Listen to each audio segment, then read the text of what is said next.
Para saudara dan saudari yang Tuhan cintai, selamat pagi dan selamat bertemu lagi dalam renungan harian dari Paroki Santo Fransiskus Assisi APO, edisi hari Selasa, tanggal 26 Maret 2024, dalam Pekan Suci.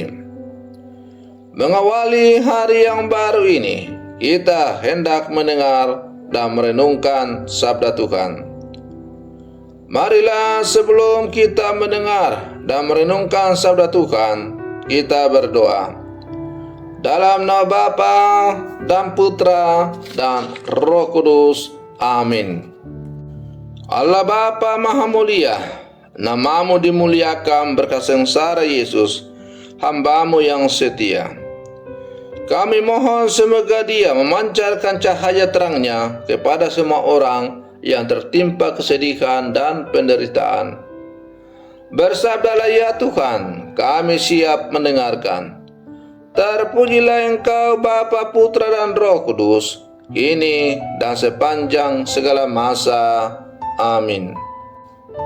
Para saudara dan saudari yang Tuhan cintai, sabda Tuhan yang hendak kita dengar dan kita renungkan untuk mengawali hari yang baru ini diambil dari Injil Yohanes pasal 13 ayat 21 sampai 33, dilanjutkan dengan ayat 36 sampai 38. Tuhan bersamamu. Inilah Injil suci menurut Yohanes. Di dalam perjamuan Paskah dengan murid-muridnya, Yesus sangat terharu lalu bersaksi, "Aku berkata kepadamu, sesungguhnya seorang di antara kamu akan menyerahkan aku." Murid-murid itu memandang seorang kepada yang lain. Mereka ragu-ragu siapa yang dimaksudkannya.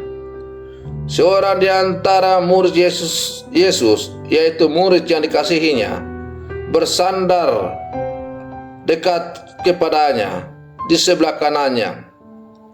Kepada murid itu, Simon Petrus memberi syarat dan berkata, "Tanyalah siapa yang dimaksudkannya." Murid yang duduk dekat Yesus itu berpaling dan berkata kepadanya, "Tuhan, siapakah itu?" Jawab Yesus, "Dialah itu yang kepadanya aku akan memberikan roti sesudah aku mencelupkannya." Sesudah berkata demikian, ia mengambil roti, mencelupkannya, dan memberikannya kepada Yudas, anak Simon Iskariot. Dan sesudah Yudas menerima roti itu, ia kerasukan iblis. Maka Yesus berkata kepadanya, "Apa yang hendak kau perbuat, perbuatlah dengan segera." Tetapi tidak ada seorang pun dari antara mereka yang duduk makan itu mengerti apa yang dimaksud Yesus mengatakan itu kepada Yudas.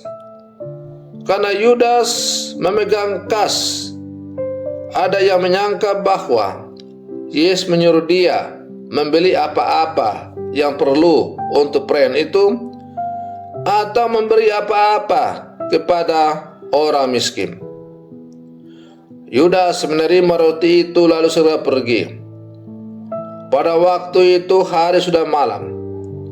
Sesudah Yudas pergi, berkatalah Yesus, "Sekarang Anak Manusia dipermuliakan, dan Allah dipermuliakan di dalam Dia. Jikalau Allah dipermuliakan di dalam Dia, Allah akan mempermuliakan Dia juga di dalam dirinya, dan akan mempermuliakan Dia dengan segera. Hai anak-anakku, hanya seketika saja lagi aku ada bersama kamu. Kamu akan mencari aku, dan seperti yang telah kukatakan kepada orang-orang Yahudi, ke tempat aku pergi tidak mungkin kamu datang. Demikian pula aku mengatakannya sekarang juga kepada kamu." Simon Petrus berkata kepada Yesus, "Tuhan, kemanakah engkau pergi? Jawab Yesus, ke tempat aku pergi, engkau tidak dapat mengikuti aku sekarang, tetapi kelak engkau akan mengikuti aku. Kata Petrus kepadanya, Tuhan, mengapa aku tidak dapat mengikuti engkau sekarang? Aku akan memberikan nyawaku bagimu. Jawab Yesus, nyawamu akan kau berikan bagiku? Sesungguhnya aku berkata kepadamu, sebelum ayam berkokok, engkau telah menyangkal aku 3 kali. Demikianlah sabda Tuhan. Para saudara dan saudari yang Tuhan cintai, kedekatan, keintiman, dan persaudaraan selalu membuahkan kedekatan hati dengan terhadap satu sama lain. Kedekatan hati membuat saling meneguhkan, saling menguatkan. Jika yang satu jatuh, maka yang lain akan membangkitkan. Bertumbuh dan berjalan bersama. Karena itu, pengkhianatan yang dilakukan oleh orang yang dikasihi sangatlah menyakitkan. Para saudara dan saudari yang Tuhan cintai, apa yang dialami oleh Yesus dalam perjamuan yang seharusnya diwarnai sukacita dan kegembiraan justru menjadi pengkhianatan dan penyangkalan dari 2 muridnya, yaitu Yudas Iskariot dan Petrus. Sebagaimana kita dengar dalam bacaan Injil yang baru saja kita dengar, Yudas mulai menjalankan rencana pengkhianatannya, dan Petrus diprediksikan akan menyangkal Yesus. Dan penyangkalan itu pun terjadi. Pengenalan Yesus akan murid-muridnya membuat dia tahu siapa yang akan mengkhianati dan siapa yang akan menyangkalnya. Para saudara dan saudari yang Tuhan cintai, kita adalah murid-murid Yesus yang ada di zaman sekarang.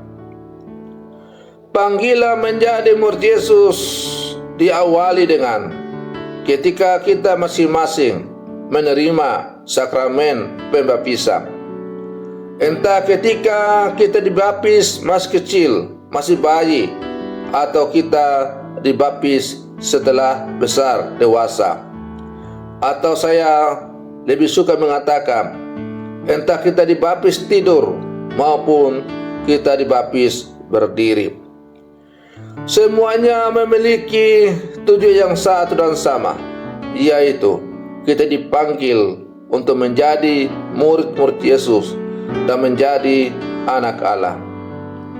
Dengan dijadikan sebagai murid Yesus dan menjadi anak Allah, maka kita diajak untuk sungguh-sungguh menghidupi, mewartakan apa yang diajarkan oleh Tuhan kepada kita lewat pengajaran gerejanya yang kudus.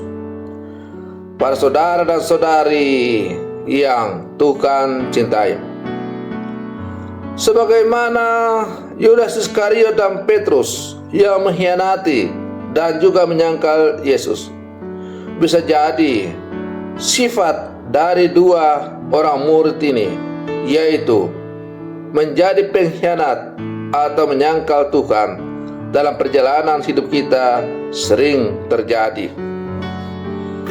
Kita telah mengaku diri sebagai orang-orang percaya, murid-murid Yesus yang hidup di zaman sekarang. Tapi benarkah kita telah hidup sesuai dengan apa yang diajarkan oleh Tuhan? Bila mana hidup kita jauh dari apa yang diajarkan oleh Tuhan, maka kita telah menjadi pengkhianat dan menyangkal Tuhan dalam kehidupan kita. Tetapi kita juga harus meniru sikap dari Petrus, bahwa setelah dia menyangkal Tuhan, menyangkal gurunya, ia menjadi sadar bertobat dan kembali ke jalan yang benar. Tapi sayangnya, Yudas Iskariot tidak bertobat. Ia mengakhiri hidupnya. Bagaimana dengan kita sebagai murid-murid Yesus yang ada di zaman sekarang? Apakah kita mau menjadi Yudas yang mengkhianati Yesus dan pada akhirnya meninggalkan Yesus karena tawaran-tawaran dunia, tawaran-tawaran gemerlapnya jabatan dan sebagainya, tapi kemudian menghalalkan segala macam cara untuk meraihnya karena ingin untuk berkuasa? Ataukah kita seperti Petrus yang memang menyangkal Tuhan, tapi akhirnya menjadi sadar, lalu kembali ke jalan yang benar? Nah, para saudara dan saudari yang Tuhan cintai, pilihan bebas ada pada diri kita masing-masing. Maka mari kita berlangkah maju bersama. Yang jelas, para saudara dan saudari yang terkasih, siapapun kita, apakah kalian sebagai umat dan saya sebagai gembala, kita harus mengakui dengan jujur bahwa kita bisa menjadi Yudas, kita juga bisa menjadi Petrus. Minimal pilihan terburuk bagi kita sebagai orang Katolik adalah kita meniru sikap dari Petrus, yaitu sering menyangkal Tuhan dalam hidup dengan tidak menghidupi apa yang diajarkan oleh Tuhan kepada kita, tapi kemudian kita sadar dan kembali ke jalan yang benar, yaitu berjuang untuk menghidupi apa yang Tuhan ajarkan kepada kita. Para saudara dan saudari yang Tuhan cintai, semoga perlindungan saya untuk mengawali hari yang baru ini semakin menghantar kita untuk menjadi murid-murid Yesus yang sejati. Selamat pagi, Tuhan Yesus memberkati.